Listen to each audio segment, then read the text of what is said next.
Hi guys, നമുക്ക് നല്ലൊരു നെല്ലിക്ക അച്ചാർ ഉണ്ടാക്കിയാലോ. നെല്ലിക്ക മുഴുവനായിട്ടും എടുക്കുന്നുണ്ട്, കട്ട് ചെയ്യാതെ കേട്ടോ.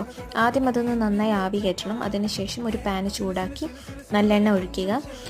എണ്ണ ചൂടായതിനു ശേഷം കടുക് ചെറുതായിട്ട് ഇട്ട് പൊട്ടിക്കാം.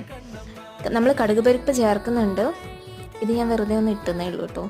പിന്നെ അതിനുശേഷം വെളുത്തുള്ളി, ഇഞ്ചി, കറിവേപ്പില, പച്ചമുളക് ഇത് നന്നായിട്ട് വഴറ്റിയെടുക്കുക. എണ്ണയിൽ നല്ലൊരു സ്മെല്ലൊക്കെ വരും കേട്ടോ. ആ സമയത്ത് നന്നായിട്ട് വഴറ്റി ആ പച്ചമണം മാറിയതിന് ശേഷം ആവശ്യത്തിന് മഞ്ഞൾപ്പൊടി, മുളക് പൊടി, പിന്നെ കായപ്പൊടി, ഉലുവ പൊടിച്ചത് ഇതൊക്കെ ചേർത്ത് നന്നായിട്ട് ഇളക്കാം.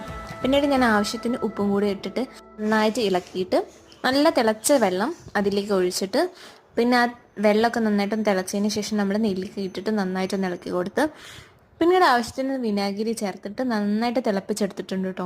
ഞാൻ ചാറൊക്കെ ഒന്ന് കുറുക്കി എടുത്തിട്ടുണ്ട്. നല്ല അടിപൊളി ടേസ്റ്റി നെല്ലിക്ക.